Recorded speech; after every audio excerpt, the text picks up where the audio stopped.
करवा चौथ व्रत कथा। सालों पहले एक शहर में साहूकार रहता था, जिसके 7 बेटे और एक बेटी थी। बेटी का नाम करवा था। साहूकार ने अपने बच्चों का पालन पोषण काफी शाही तरीके से किया था। सभी भाई अपनी इकलौती बहन को बहुत मानते और उस पर अपनी जान छिड़कते थे। उन्होंने उसकी शादी एक अमीर साहूकार के साथ एकदम शाही तरीके से की। एक दिन करवा ससुराल से अपने मायके आई। सभी भाइयों ने उसका जोरदार स्वागत किया। उन्होंने पहले अपनी बहन को खाना खिलाया और फिर खुद खाया। इसके बाद सभी एक साथ बैठकर बचपन की यादें साझा करने लगे। इसी तरह कुछ दिन बीतते चले गए।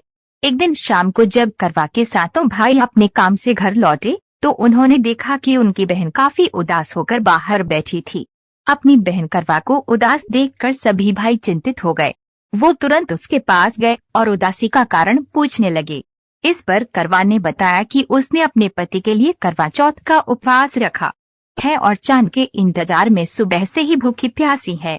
जैसे ही चांद निकलेगा वे उसे देखकर अपना उपवास तोड़ेगी। यह सुनकर भाइयों का भी मन उदास हो गया। वो सभी करवा के इस कष्ट को नहीं देख पाए, खासकर उसका सबसे छोटा भाई जिसे करवा से सबसे अधिक स्नेह था।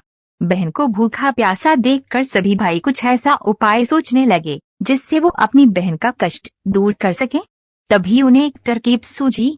सभी भाई तुरंत एक पीपल के बड़े से पेड़ के पास पहुंचे।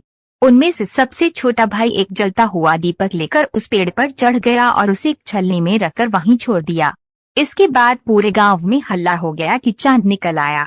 करवा भी उस जलते दीपक को चांद समझ बैठी और जल्दी से पूजा पूरी कर अपना उपवास खत्म करने के लिए बैठ गई। जैसे ही उसने खाने का पहला निवाला उठाया उसकी नजर भोजन में पड़े बाल पर पड़ी। उसने तुरंत उस निवाले को अपने प्लेट से निकालकर दूसरी तरफ रख दिया।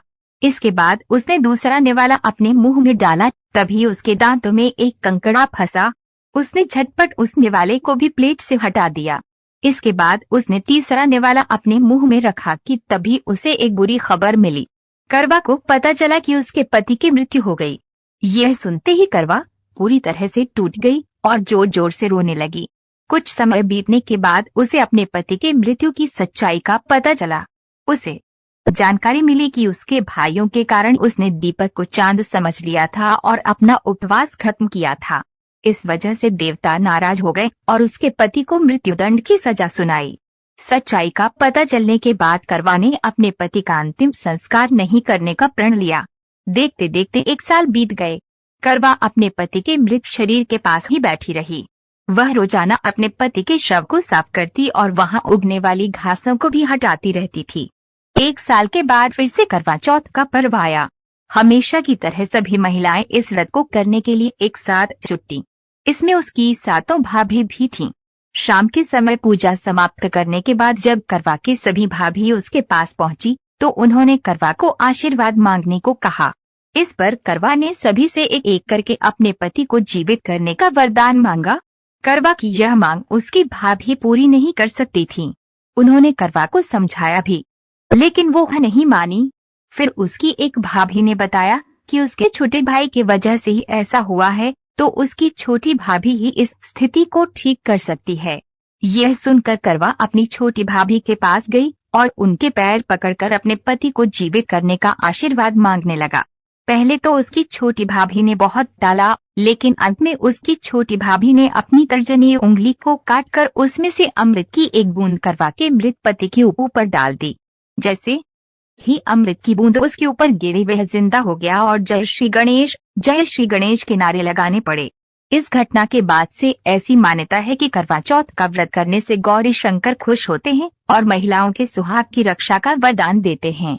कहानी से सीख। इस कहानी से ये सीख मिलती है कि इंसान को हमेशा सच्ची भक्ति से पूजा पाठ करनी चाहिए।